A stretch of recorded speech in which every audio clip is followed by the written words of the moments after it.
Hello everyone, দেখুন এইটা আমাদের হচ্ছে মিঠা তেঁতুলের গাছ। এই যে তেঁতুল হয়েছে, এখন আমরা গাছ থেকে তেঁতুল পাড়তেই এসছি।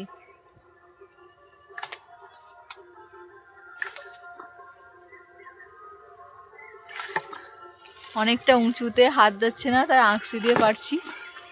গাছটা বেশ ভালোই বড় আছে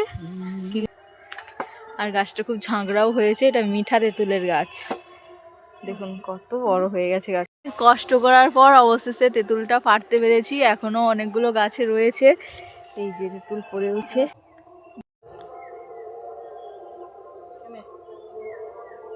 তেঁতুল পেড়ে নিয়েছি গাছ থেকে, একদম পাকা তেঁতুল।